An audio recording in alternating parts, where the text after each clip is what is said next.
guys, welcome back to my channel. If this is your first time here, please press subscribe. And if you've been here before and you haven't subscribed yet, please do and press that notification button. So this story that I'm going to share with you today is how I almost got scammed in Kenya. So this was 2016 and I embarked on a journey there to recruit students for various universities in the United States. So in around 2015, could have been the end of 2014, I was solicited online by someone in the educational sector there that, basically saying, you should come to Kenya. There are opportunities here. There's students that want to study abroad, especially the United States, and I can assist you. I ignored it for approximately 1 year because I don't trust online. I don't know who you are. But then again, if you don't adventure out and take risks, you will not yield. And I really wanted to tap into the African market. So 2016, a good friend of mine that I met in Miami was in Kenya at that time. So I said to myself, well, I have nothing to lose. So a good friend of mine, I contact her and she was willing to take this journey with me. And so we went. This person, of course, the person that I met online, I'm not going to call his name. I'm not going to give him that much, fame. He basically knew that, I was coming and to prepare for meeting these different schools there on ground in Kenya. Now, before I even got to that part, he actually wanted to do the business there separately on his own, just like an agent on ground representing my company. But as I stated, I didn't exactly trust it because I didn't know who he was. Again, it wasn't as if someone recommended him. So initially he wanted me to send money off to him and he would do certain things, and I was like, no, it's not gonna happen. So before I got there, I actually had him meet with my friend that was living there at that time. And my friend said, okay, he seems normal. Nothing, rings a bell with him. So I said, all right. So when I got there, he basically showed me an outline of the schools we're going to meet and appointments. And I was enthusiastic and I was like, okay, this seems possible. However, once we started the journey of visiting these schools, I noticed there were a few glitches. Which basically, red flags. And I was like, okay. For instance, some of the schools that we went to didn't know that my company was coming, like I was going to be there. They thought he would be there. Or he will say the appointment is for 12 o'clock when really the appointment was for 11. So there were a few times we showed up late and people were like, okay, you're supposed to be, punctual. And it just looked bad on us. And I was like, what's going on here? And, for someone to really schedule these appointments and, you're thinking, all right, things are working out well, but he's just doing everything to sabotage. And, I looked at my friend, I remember having a conversation, and she was like, I don't trust this guy. And I'm like, yes, something is not right about it. In any case, I responded to him because I started. So basically, we decided to make our own appointments. My friend and I went online, looked for these schools, made appointments, and spoke to the individuals ourselves because I did not want my name to be smeared in mud for someone I really didn't know or had a business relationship with. I decided to be honest, and I spoke with the guy that initially made the contact on LinkedIn. I said, listen, I don't think things are working smoothly. However, I do appreciate your time and your energy that you have, given thus far. And he replied back, I knew it. I knew this will happen. And that's why I basically did what I did. And I said, what are you talking about? He's like, yeah, you people are colonizers. You come here. Colonizers, look at me, guys. Colonizers, yeah.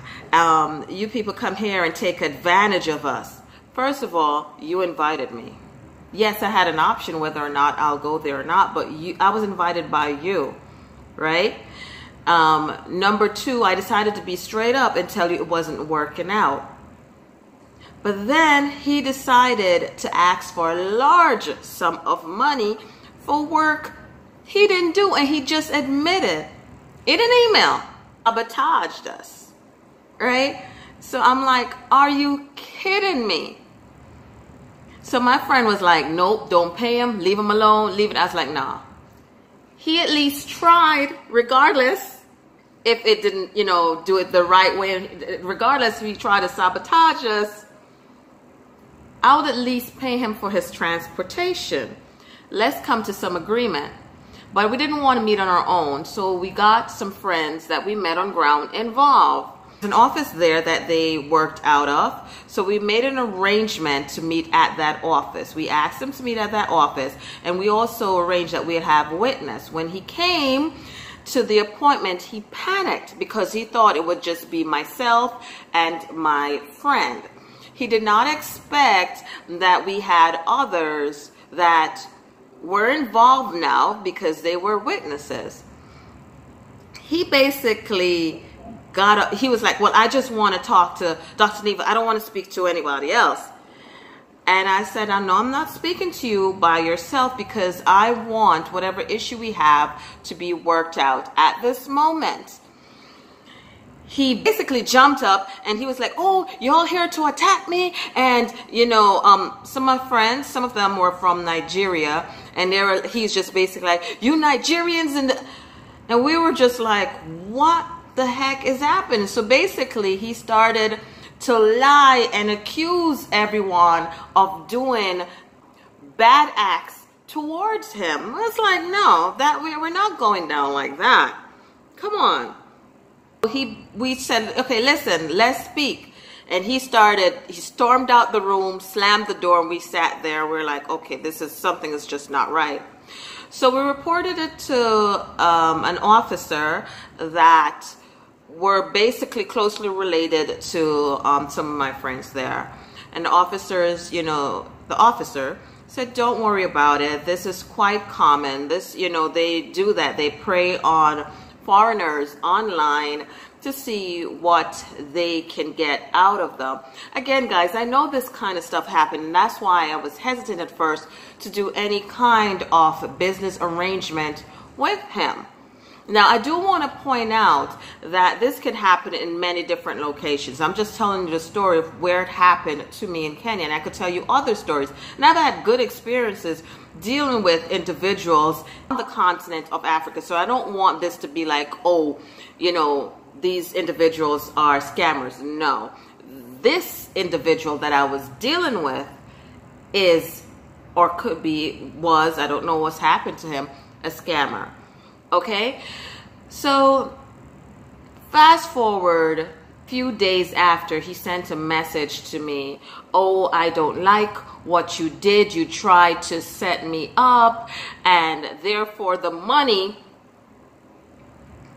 increased. And I'm like, what are you talking about? I said, first of all, I'm not paying you anything. I tried to schedule a meeting to work out something with you. You stormed out the meeting, and I don't work like that.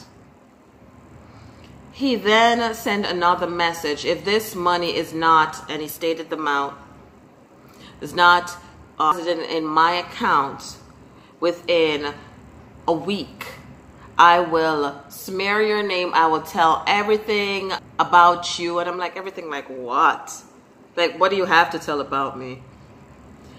And so I ignored him. I didn't really have time anymore to deal with individuals that had mental issues, because that's the way I wrote it off at that time. I got back to the US, and it was like a few weeks later, I posted a video of one of my past students and how great she was doing. And, you know, I was basically saying how proud I was. He basically commented on that post how Dr. Neva is very immoral and how I go around with the different men. I don't know what man he's talking about, because half the time I'm really focused on my business. And I'm sharing this information, you know, that you know the kind of things that can happen to you. So she goes around with different men and she drinks and smoke. I don't smoke, number one, all right? And I don't drink at all at this moment, but at that time I might have drank a wine or so. I've never gotten drunk. And I'm not saying I'm perfect. I'm just, you know, letting you know. But I read that message and I'm like, is that supposed to smear me? I mean, I'm not sure how bad of an image that would be. Maybe I should live a little, because I don't think I have lived that much, you know, to the limelight to be having this information about me. In any case, I noticed it was on my Facebook and it was on my LinkedIn. I wasn't very into Instagram at that time, so I didn't I mean, I had an account, but I really rarely post at that time. Now I do. And I reached out to an attorney and he said, don't worry, I got this information. If anything happens, we will sue him and we'll also get him arrested, because the attorney was also involved with the information initially, so he knew what was going on, and he was actually a part of the meeting. So I had all the proof necessary. Good thing is that nothing ever came out of it, and I'm so grateful for that. But guys, you know, as I always say, be careful. You never know. And for those perfectionists who said, well, this never happened to me, you don't know what really will happen to you when you are adventurous, when you step out on faith, when you try to do certain things. You don't know who will come into your path to try to get something from you or to rip you off. All right, guys? So, moral of the story, be careful. Know what you're getting into. All right? So, guys, share your story. Comment down below. If this ever happened to you before or something similar, let me know. All right? Until next time. Bye.